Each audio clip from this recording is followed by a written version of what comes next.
제가 잠깐 간증을 좀 한다면 오늘 있었던 일이죠. 새벽에 이제 저는 주일날 되면 그 설교에 대한 그런 좀 나름대로의 부담감 때문에 그래서 모르지만 한 4시 이전에 일어납니다. 그래서 이전에 일어나서 설교 원고를 좀 또 다시 정리하고 이렇게 또 보고 그런 가운데 있는데 오늘 이상하게 어제 저녁에 그렇게 많이 먹은 것도 없고 좀 비어 있는데 갑자기 몸이 깔아지더라고요. 깔아지면서 식은땀이 막 나고 속이 울렁거리고 그다음에 약간 그 기운이 쫙 빠지면서 나중에는 어느 정도까지냐면 눈꺼풀이 올라가는 것조차도 힘들더라고요. 눈꺼풀이 안 올라가더라고요. 그 정도로 힘들더라고요. 그 정도면 간 거 아닌가요? 그래서 그 증상이 보니까 간 수치가 올라갈 때 제가 그 증상인데 그 증상이 오는 것 같더라고요. 그래서 일부 예배 때 너무너무 힘들어서 여기 교회에서 3층에 내려오는데 한 10리를 걸어오는 것처럼, 이게 뻥입니다. 한 10리를 걸어오는 것처럼 이렇게 걸리더라고요. 그래서 앞에 강단에 어렵게 올라 앉았는데 여기 강단에 올라오는 데까지도 너무 힘든 거예요. 그래서 막 이 강단에서 토할까봐 제가 그 강단에서 이 의자에서 하나님 앞에 기도했어요. 하나님, 영광 가리지 않게 해주시고, 그리고 내가 아픈 곳 태내지 않게 해주시고, 그리고 성도님들 말씀 잘 듣는데 지장받지 않도록 하나님 은총 내려주십시오라고 힘을 달라고 기도를 했어요. 근데 강단에서 섰는데 한 중간 정도 되니까 눈이 떠지더라고요. 안 보였던 성도들이 눈에 보이기 시작하면서 나중에는 이 발로 걸어가는데 설교 다 마치고 예배 드리고 일부 예배 끝난 다음에 걸어가는데 걷네? 그리고 이제 속이 이제 좀 조금 편해지면서 하나님이 이렇게 회복하셨는데 저는 이제 이렇게 무덤까지 내려갈 만큼 힘들다가 이제 올라왔는데요. 지금은 여러분들이 저를 바라볼 때 괜찮아 보이죠? 감사합니다. 그래서 참 우리의 인간이 얼마나 연약한가, 인간의 연약함을 다시 한번 절실하게 느껴지죠. 저 몸 보면 바늘로 찔러도 피 한 방울 안 나올 만큼 몸이 단단하거든요. 근데 단단한 몸이 오히려 더 좀 시원찮은 것 같아요. 그래서 이 건강만큼은 우리가 자랑할 것이 못다는구나. 그래서 늘 하나님 앞에 기도하셔요. 하나님, 건강한 목사가 되고, 목사가 아니라 건강한 성도가 되어서 하나님께 영광 올려드릴 수 있는 그런 삶이 되길 원합니다라고 기도해야 될 줄 믿습니다. 건강하십시오. 오늘은 어린이 주일을 맞이해서 자녀 양육에 관련된 부분에 대해서 우리 한번 생각을 하려고 합니다. 어떤 일이 있었던 거죠. 10층의 아파트에 살고 있는 이 부부가 이제 살고 있었어요. 이 부모가 대팡 싸운 거예요.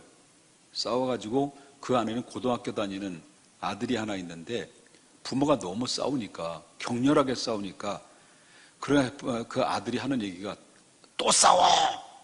하고 자기의 방으로 쑥 들어가 버렸어요. 그러니까 거기다 싸우는 도중에 아내는 목소리가 점점점 커지면서 하는 얘기가, 그래, 나도 살기 싫으니까 우리 같이 죽자! 라고 했다는 거예요. 그러니까 그 말을 듣고 있었던 이 남편이 우악하는 그 욱하는 게 있잖아요. 그러니까 홧김에 그냥 주방으로 가서 이 가위로 그 가스 밸브를 잘라버린 거예요. 그 가스 밸브가 잘라버렸는데 거기에 그 가스가 나올 때 그냥 불을 붙여버린 거예요. 그냥 빵! 하고 그냥 그래가지고 그냥 소리가 나면서 그런 가운데 있을 때 그 아들이 깜짝 놀라가지고 어떻게 할 수가 없으니까 불길이 막 올라오니까 엎겹결에 그냥 그 10층에 베란다에 그냥 뛰어내린 거예요. 그러니까 그 광경을 바라봤던 그 아내는 어떻습니까? 뭐 그런 가운데 막 그러니까 아들아! 하고 어떨길에 또 뛰어내려 잡으려고 때려가다 10층에 또 뛰어내린 거예요. 그러니까 그 모습을 봤던 아버지는 정신을 차려본 거예요. 정신 차리니까 큰일 났거든. 엄청난 일이 일어나는데요. 뭐 어떻게 할 수 없는 거예요. 그러니까 불이 막 오고 그러니까 그리고 그래서 아빠도 결국 불길을 이기지 못하고 10층에서 그냥 뛰어내린 거예요. 그래서 세 식구 모두가 아파트 10층에 뛰어내렸다는 거예요. 그런데 기적이 일어났어요. 그것은 세 식구가 단 한 사람도 다치지 않고 무사했다는 거예요. 어떻게 그런 일이 있을까? 그 이유는 주변 사람들이 세 사람에게 붙여준 호칭이 있어요. 이름을 붙여줬다는 거예요. 남편은 제비족. 그리고 10층에 떨어졌는데 제비처럼 싹 해서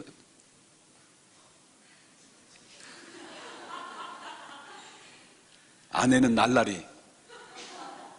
날라리는 이름을 붙여줬는데 헐 날아다가 사뿐히 그냥 땅에 앉았다는 거예요.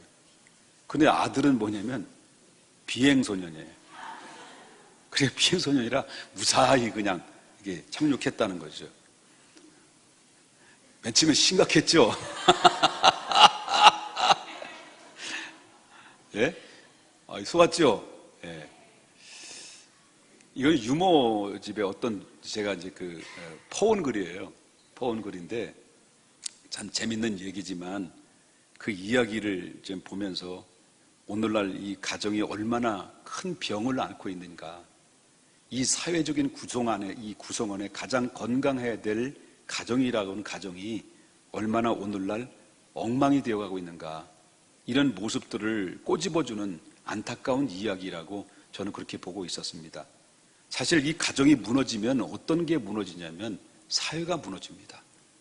사회가 불안전해지면 국가는 자동적으로 무너질 수밖에 없는 상황에 있다는 거죠. 그래서 건강한 사회나 건강한 나라가 되기 위해서는 먼저 뭐가 건강해야 되냐면 가정이 건강해야 된다라고 하는 거예요.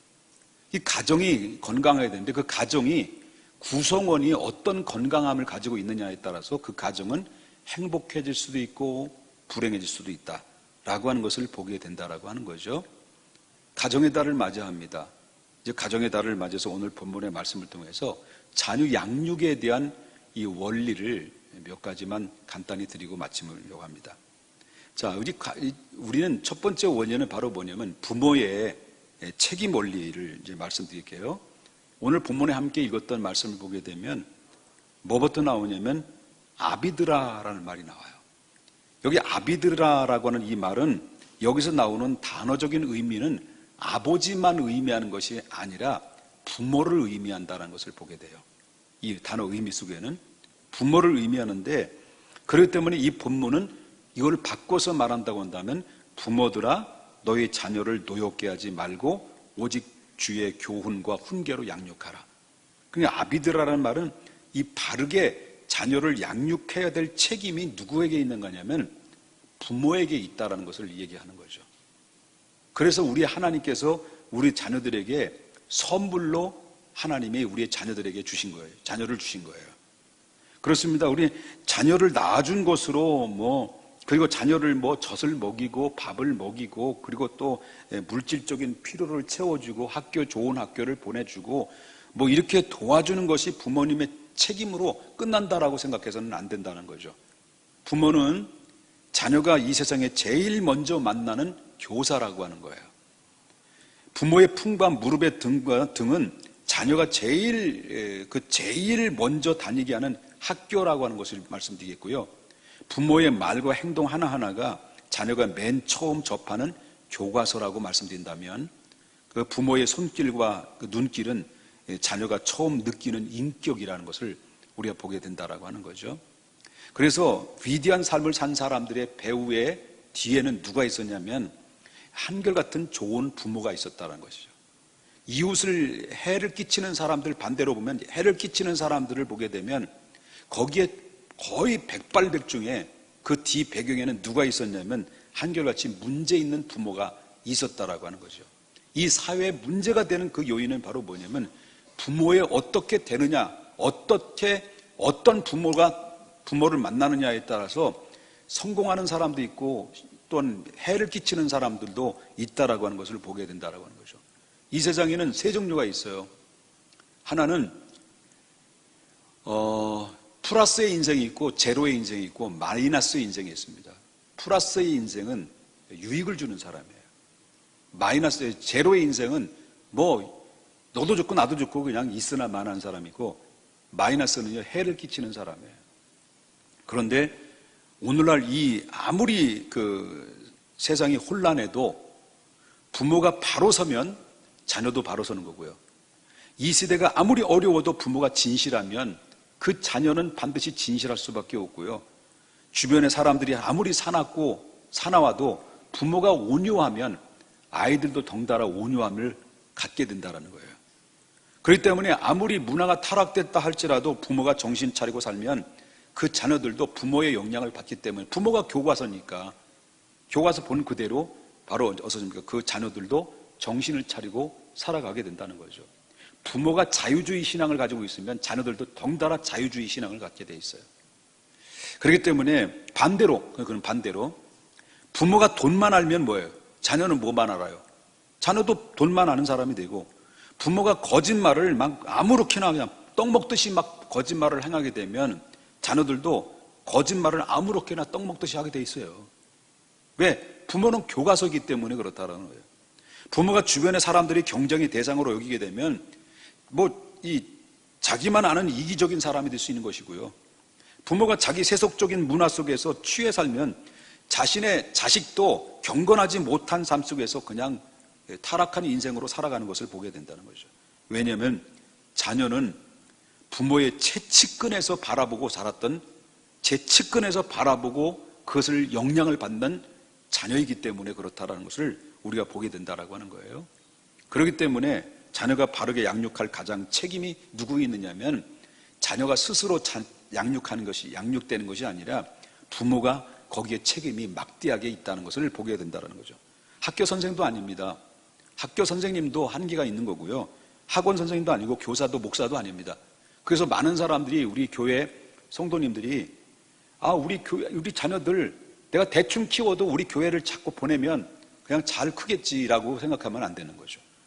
교회 안에서도 내 자녀를 신앙으로 잘 양육해야 되는데, 내 가정 안에서 신앙으로 양육하지는 않고 그냥 교회에다 위탁해버리면 어떻게 믿고 그 아이들을 믿고 맡깁니까? 왜 그러냐? 가정에서 바로 안 되면 어떻게 그 교회에서 마음이 열려서 그 말씀을 듣겠냐는 거죠. 그만큼 뭐냐면 토양이 좋아야 된다. 가정의 토양이. 믿습니까? 그래서 성경은 자녀를 바르게 양육하는 첫 번째 원리의 책임이 누가 있느냐? 부모에게 있다. 자녀가 잘못되는 것도 부모가 있고요. 영적으로 바로 서지 못하는 것도 부모의 책임이 있다는 것을 기억하면서 지금이라도 우리 하나님 앞에 믿음의 본을 보일 수 있는, 자녀들에게 부끄럽지 않는 믿음의 본을 보일 수 있는 그런 하나님의 신실함이 우리 속에 나타나야 된다라고 하는 것을 믿으셔야 될 줄 믿습니다. 또 한 가지는 감정의 원리예요. 여기 아비드라라는 말이 나오는데, 아비드라라는 말에 이어서 뭐라고 나와요? 너희 자녀를 노엽게 하지 말라 그랬습니다. 여기 자녀를 분노케 하지 말라, 자녀에게 화내게 하지 말라, 이 말이 그거예요. 오늘 많은 하나님의 사람들, 소위 말한다면 많은 그 자녀들의 마음 안에는 오늘날 상처가 있어요. 상처와 분노가 가득 차요. 근데 우리들의 자녀들이 상처와 분노가 가득 찬 이유는 어떤 학교의 생활에서 상처를 받거나 분노가 가득한 것이 아니고, 영향받은 게 아니라 어떤 친구들의 관계를 통해서 상처를 받고 분노를 일으키는 것이 아니라, 그 모든 영향은 누구에게 상처를 받느냐면 부모에게 상처를 받고, 그 상처가 쌓여지면 어떤 일이 벌어지면 분노가 쌓여지게 되는, 분노가 쌓여지게 되는 경우 원인이 여기 있다는 것을 우리가 보게 된다는 거죠.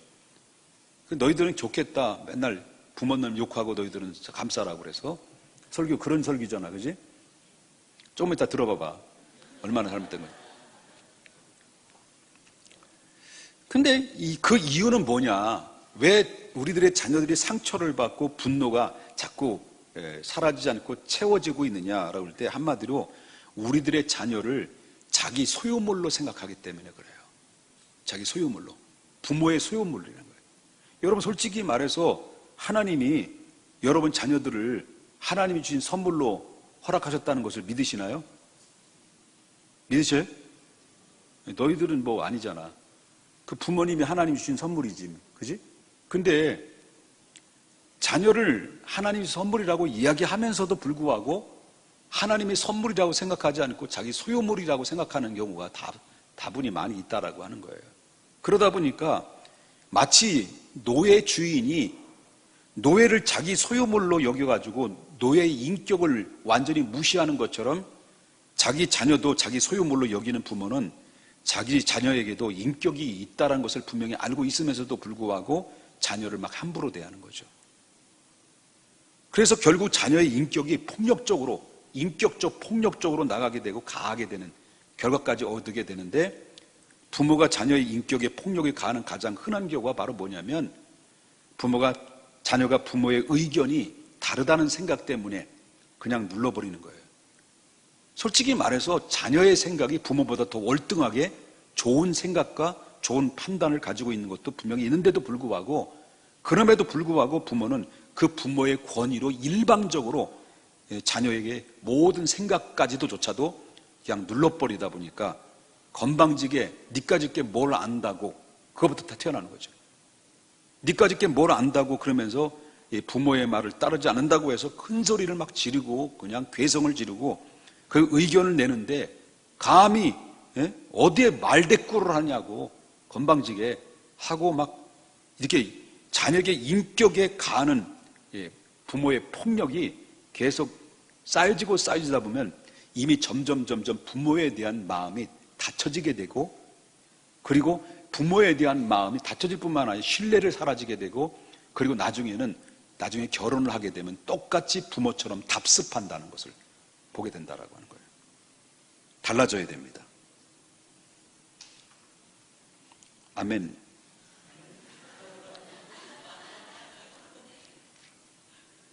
달라져야 됩니다. 그렇고 하는 얘기가 뭐예요?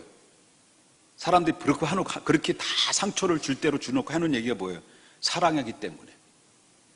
사랑하기 때문에. 가장 많이 듣는 게 내가 너를 사랑해서 그래. 그리고 나 자녀를 잘 되게 하기 위해서, 다 너를 위해서. 아주 지긋지긋한 게 그 말이에요. 다 너를 위해서 그런 거다고. 그래, 안 그래요?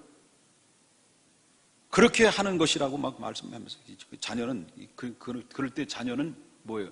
자녀는 2번 죽이는 거나 마찬가지. 그런 부모 밑에서 부모를 상대하는 자녀들의 마음은 얼마나 힘들겠냐라고 하는 거예요.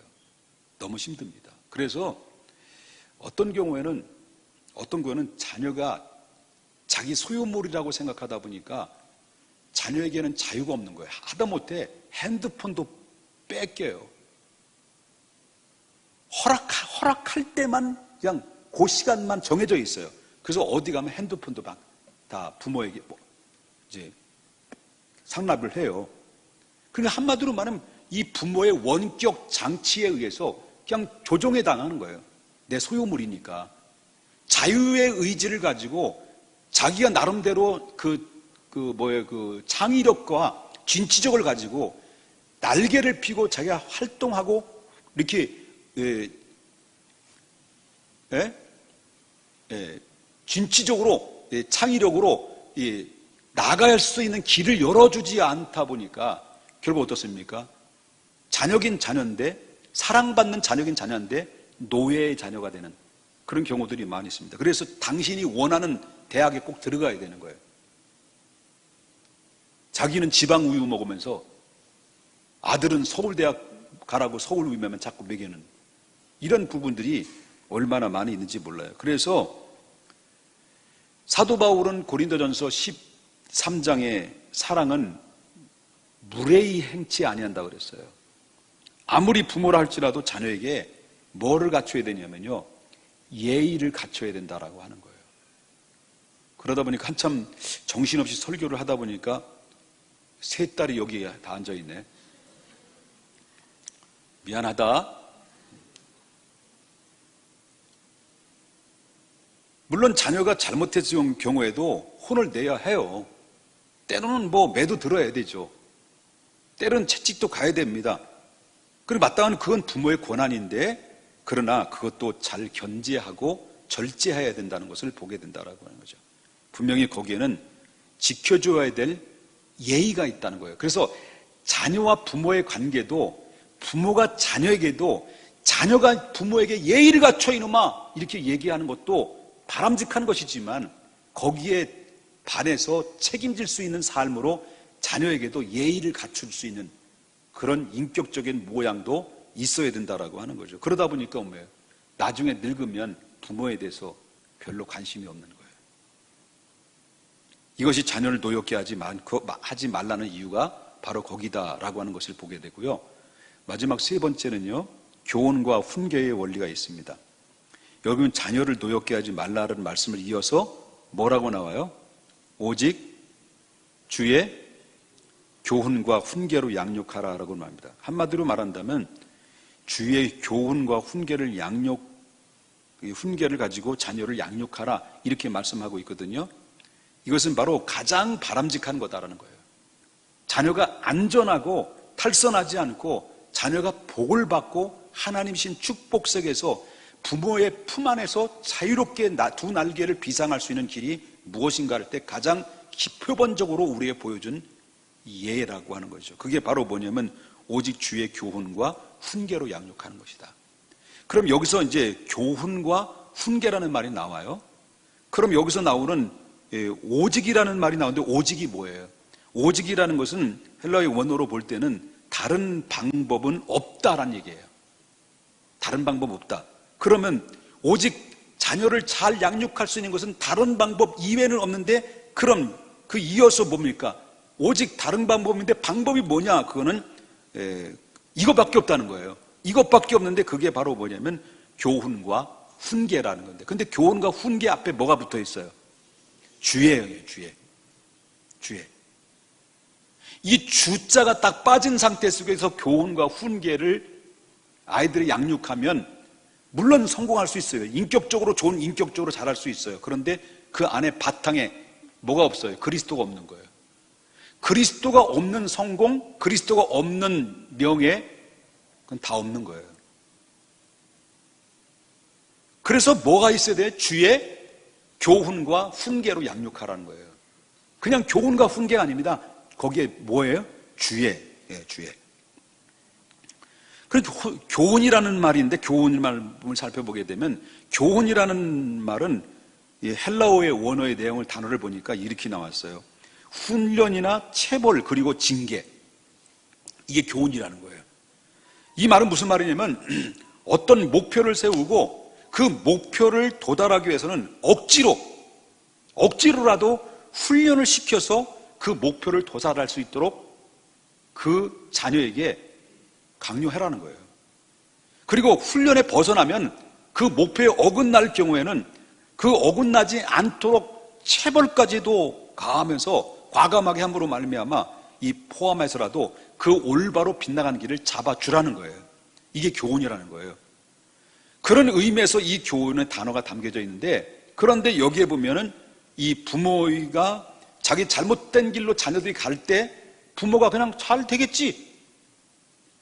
그냥 남의 식당에서 집사님들하고 밥을 먹는데 밥상에 그냥 아이가 올라가지고 개판으로 만들 때 부모는 그러지 마. 그러면 안 되지만 데리고 가가지고 화장실로 데려가가지고 주의. 그럼 안 돼? 어렸을 때부터 해야 된다는 거예요.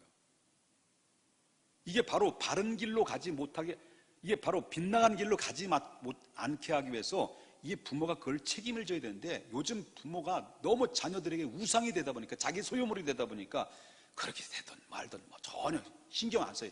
관심이 없어요. 이게. 그러니까 애들 개판이에요, 개판. 근데 우리 손자들도 그러면 어떻게 가? 지금 그런데 지금 그런 기미가 보이는데 제가 지금 세게 박는 거예요. 특별히 주원이 조심해야 될.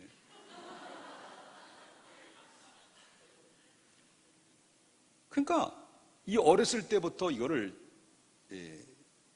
이 교훈으로 빗나가지 않도록 잘 정도로 걸어갈 수 있도록 보호해야 되고, 만약 빗나가면 채찍을 가해서라도 올바로 잡아줘라. 이게 교훈이라는 거예요. 근데 이제 훈계라고 하는 헬라어의 원어는 특별한 사랑에 가득히 담은 교훈이라는 거예요. 특별한 사랑이 담은 교훈. 다시 말한다면 잘못된 길로 가요. 안 돼! 빗나가면 일로 와! 한 번 주의, 두 번 주의, 세 번 주의, 네 번째 그러면요, 4번 주의, 10번에서는 10번 주의, 나 좀 말려줘요. 100번 주의. 그냥 맨날 주의만 주면 돼야 안 돼요? 안 되는 거예요. 딱! 과감하게 딱! 딱! 과감하게 딱! 딱 말려주라니까요. 해야 되는 거예요. 그런데 그 다음에 특별한 사랑으로 가득히 담은 교훈으로 안아주라는 거예요. 그거예요. 그럴 때 자녀는 빗나가지 않습니다. 그리고 그 부모의 역량을 통해서 올바른 길로 갈 수 있는 길인데, 상처받지 않고 분노에 가득 찬 가운데서 아니라 부모가 이렇게 지혜로운 행동을 통해서 갈 수 있도록 하는데, 그런데 거기에 교훈과 훈계는 계속해서 뭘 집어넣으라는 거예요? 말씀을 집어넣으라는 거예요. 그러면 우리들의 자녀는 절대로 부모 곁을 떠나지 않고, 하나님의 곁을 떠나지 않고 하나님 제일주의로 믿음으로 살아가고, 그 건강한 구성원, 건강한 가정의 구성원으로 하나님이 지켜주시고 건강한 가정으로 하나님이 살아갈 수 있다라고 하는 것을 우리가 보게 된다라고 하는 것이죠. 그럼 여러분, 여기 부모님들에 대한 해당이지만 금방 얼마 있으면 다 그런 일이 일어날 거예요. 청년들. 그러니까 이제 앞으로는 나이가 이제 한 25 정도 되면 서로 눈 맞으면 그냥 결혼해야 돼. 이제. 왜냐면 우리 교회 너무너무 싫어요. 그래가지고 다른 교회에서 신랑감 찾아가서 신랑 찾았는데, 맨날 교회 다닌다고 결혼했는데 맨날 술 처먹고, 술 먹고 막 깽빵 부리고 그런 놈 만나가지고 후회하지 말고 그냥 대충 맞으면 그냥 가. 이제 금지법 해제. 이제 23살, 20살 해도 하지 마. 너무 어려. 예. 여러분, 다른 데 가보면 코피 터져요. 그러니까 그냥, 알았지? 눈이 딱 맞았다 그러면 이제 내 거야. 이제 그렇게 해서. 철이 형제,